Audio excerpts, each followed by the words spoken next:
Critical Role Campaign 4 Episode 8 was a banger, but it is now behind us, so we're going to be going over everything that happened in this recap of Episode 8. If you don't want spoilers, make sure you click away now, but before we jump into it, if you enjoy Critical Role, Dungeons & Dragons, and other nerd culture content, please subscribe to the channel, give this video a thumbs up, and leave a comment down below to help me with the algorithm and get more of me in yours. And also click that hype button for whatever it does. Now let's recap Episode 8. So in typical fashion, we started with another cold open. This time we were back to the Seekers. It seemed that it was in the exact same inn at the exact same time as the last time we saw the Seekers during a cold open, where we had previously seen Octus and Valus when she was in her trance state and he couldn't sleep. Well, this time we were getting the rest of the group. So we ended up seeing Tysha, Julian, and Aranessa. We start with Tysha laying there in the same bed with Aranessa while Julian sort of guards the door. It's then that she notices that the ribs are showing on Aranessa and is pointing out that she hasn't really been eating or anything. Clearly the stress is getting to her. She ends up telling Julian and they decide to get some food. Aranessa wakes up, they exchange some words, and then she talks about how she was told that as a Royce that there was a fairy, as in like something that would take you across water, to fairy, aka the realm, a fairy when the Royces died. She then asks Tysha if she thinks Thiazi has already been reborn. Tysha explains that whenever she meets somebody, she kind of gets a feeling for what their animal would be, and that, well, it was a falcon for Thiazi. Very fitting. They tie it into his laugh, having this sort of sound to it that reminded them of a falcon. And then Tysha says that when they had been out on the road, when they left the city, that she had seen a falcon, or rather heard a falcon's cry, and therefore she does think that Thiazi's been reborn. They then eat some very plain potatoes, and we cut to the soldiers' table, which we will once again stick with for the remainder of the episode. It starts with Brennan recapping everything that kind of got them to this point to set the stage for where they are at this moment. And where they are is with Cadigan, Tayor, and Thimble looking around the castle, trying to spot anything that they can. However, there is heavy rain that is preventing them from learning a lot. They are able to diagnose, however, that the rain has some hazardousness to it. Thimble tries to find a resting quarters by flying around and looking in windows, but there doesn't seem to be one. That's when he moves to Wick and Tyranny, who are inside. Tyranny tries to get Casimir alone to heal him, but he drops trousers by the fireplace, and the fireplace isn't lit, so he sends somebody off to get some wood. But yeah, this whole plan to get him alone isn't quite working, and that is a recurring theme throughout this episode. Wick then tries to play it like he and the Halavars wanted Thiazi dead, and then it turns into Wick kind of offering Tyranny as an escort. It was a pretty funny dialogue, so if you do get the chance to watch it, there's a good amount of humor in this. From there, the conversation continues about the Halavars, but we cut back outside and we have the rest of the group sneaking around and splitting up. Once again, Tayor goes up against a tree and loses. He rolls a stealth and gets a 1 and a 2. He then has to roll a d4, with a 1 being the worst outcome, the bad outcome according to Brennan. Well, what does Travis roll? But a 1. This means that the branch he was climbing on breaks. He collapses to the ground, landing on his back with his armor making a loud metallic sound. The guards notice and Travis rolls initiative. Luckily, he beats them in initiative with a nat 20. So he gets up with half of his movement and then dashes to get around a corner. From there, he hides. And it's successful. The guards go over to check out the sound and they don't find anything. So then the party outside decides to wait a bit because they know that a group of the Knights and Crowfeathers are planning to head down to the town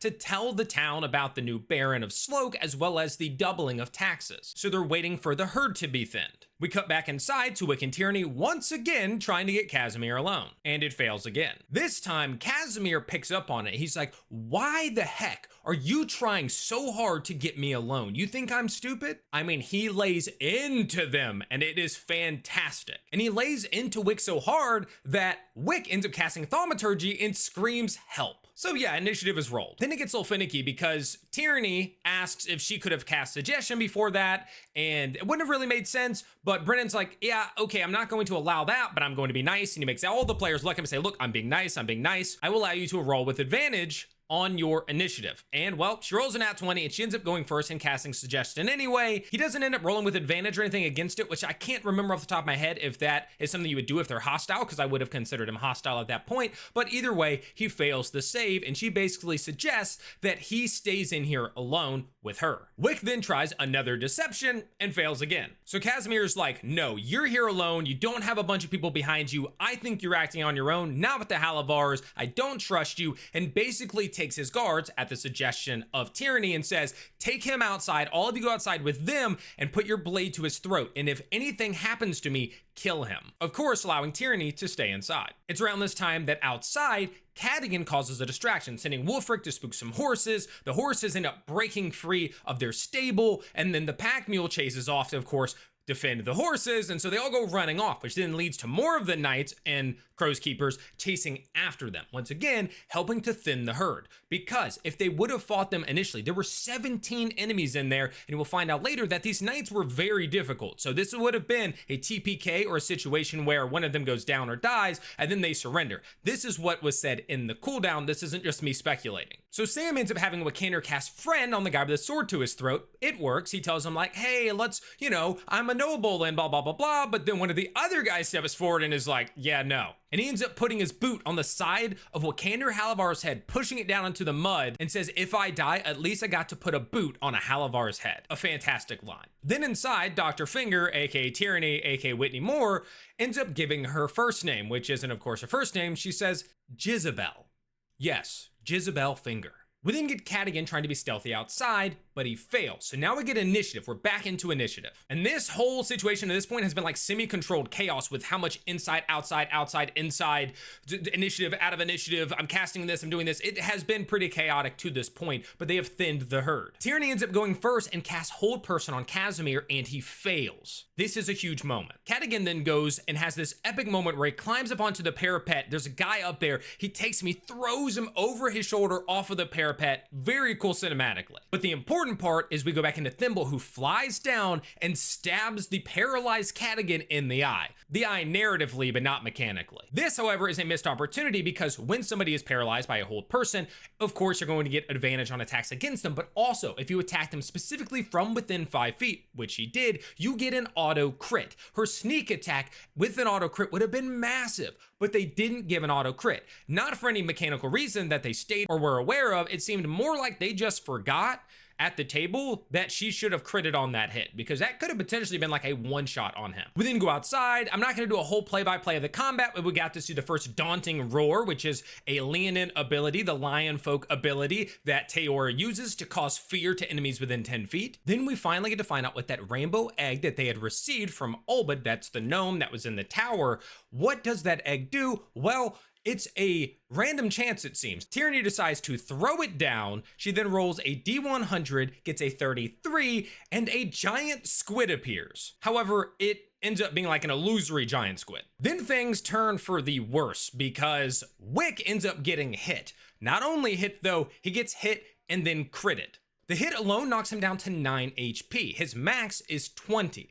The crit then needs to do 29 points of damage to kill him outright, because that would be negative his max in damage. Because they would deal 9 and then 20 more, 29 would put him under, he would insta die. The same thing that could have happened and did happen to Octus back when he died, before he came back. There was a little bit of a hiccup here because that first hit happened, right? No issues, takes him down to the 9 HP, and then they end up deciding to try to shield the second one because I don't think they realized the second one was the crit. You can't shield out of a crit. So he ends up burning a spell slot using shield. Brennan's like, doesn't work. Then he ends up taking 27 points of damage. This is, of course, after Brennan cooks a little bit and kind of sets up the scene like, would you think this? And the Halavar family and yada yada. Makes it seem like he might actually be getting ready to die because Brennan had rolled the damage at this point behind the screen, however, and ends up saying 27.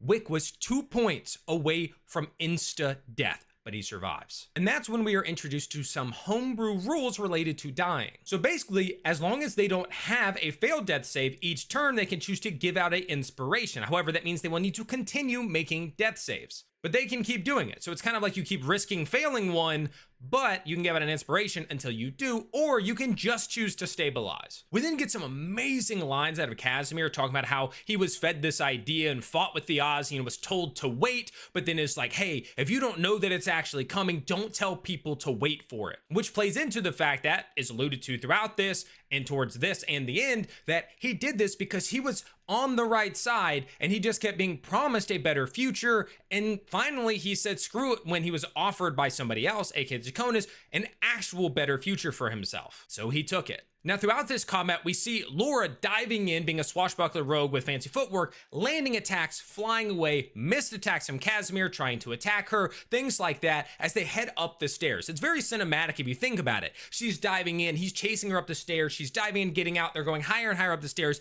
They get to the top of this sort of tower in this castle slope, and that is where she lands back-to-back hits and kills him, leaning in and saying, "Can you hear it now?" Talking about the Falcon's cry. Epic line from Laura. Beautiful moment. Once this is made apparent to the rest of the group, Taylor is basically like, hey, look, he heals himself and says, we don't want to fight you knights, but the Crow's Keeper's got to die. Do with that what you will. And so it seems like there's going to be a moment where they basically say, we're not going to fight the knights anymore. Hey, you don't fight us, we don't fight you. All's good, the Baron's dead, whatever. But Cadogan doesn't know that this happened, ended up having some trash talk to him from these knights, and ends up jumping off of the parapet, crashing into this guy and laying on top of him. Again, very funny moment, loved it.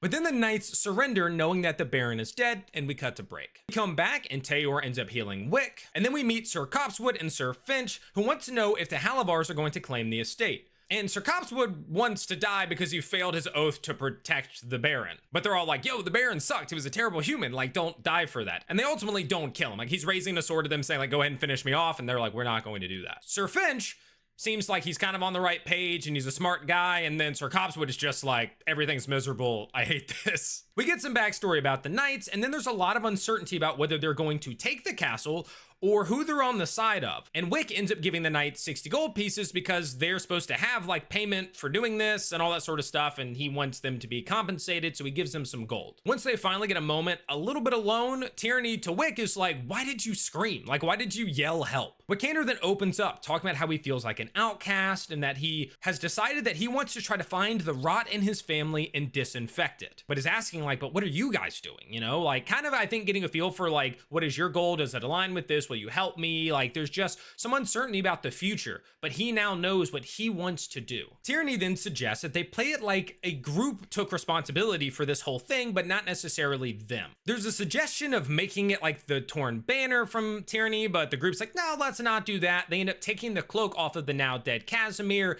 putting it together to basically say the Fanged Falcons, which is pretty epic. Mostly because Wick is like branding his key, and he points to the fact that like the Candescent Creed is on his staff and his cloak and is everywhere, which is true. Branding is very important. We then get some conversations with Dame Cosgrove. She shows up and is like, wait, the Halavars and the Taconis are fighting over Sloke, this terrible place? And they're like, no, you're misunderstanding. It's around then that Taylor suggests that Wick claim the castle in the name of the Halavars to keep the townsfolk safe. And it seems that he basically is like, sure, why not? But then Sir Gully Breeches shows back up with the deed, which he had taken down to the town to show everybody, say, hey, we got a new Baron and all that sort of stuff. Well, he shows up with it. And the players hit him with a triple thaumaturgy intimidation. And it works. And then we get another great line. This time it's from Sir Gully Breeches and Wick, where Sir Gully Breeches is like, you have no quarrel with me. And Wick is like, you have no quarrel with me, my lord.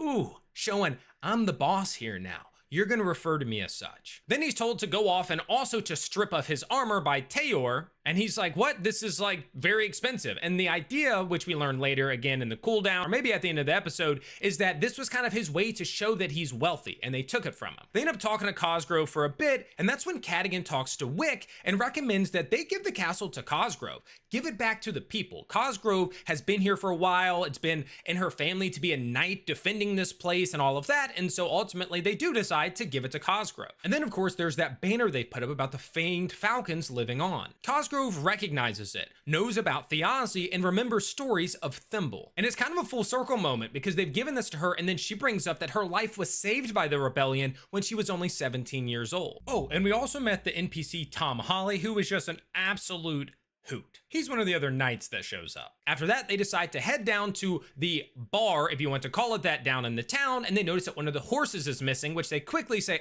Sir Gully Breeches ran off with one of our horses. So they go on down to Brawla's, which is just a delightful lady in her place. And that's when we finally see Dame Morgane again. This was, of course, the dog from the previous episode that was laying out in front of the fire and is one of the hounds of the king.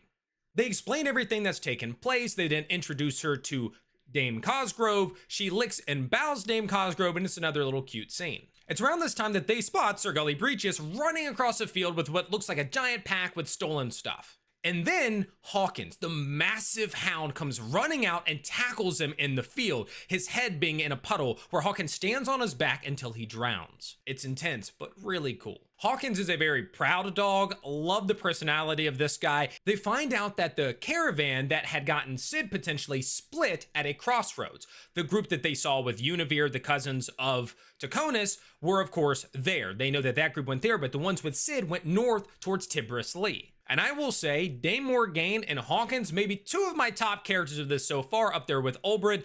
They were fantastic. They rounded out the end of this one because that is where the session ends. So yeah, this one was crazy. There were tons of amazing lines. We got to see how a thief became a baron and him talking about that. We also, of course, got the fact that there was great potential for a TPK there if they would have gone in without thinning the herd. That's a lot of enemies and very strong ones at that. And overall, it was pretty solid. There's your recap. Hope you enjoyed it. If you want more content just like this, again, consider subscribing to the channel, giving this video a thumbs up, and leaving a comment down below to help me with the algorithm and get more of me and yours. If you want to support me even further, consider becoming a patron down on my Patreon, linked below, or becoming a member here on YouTube. Thank you all so much for watching, and until next time, good luck in your adventures.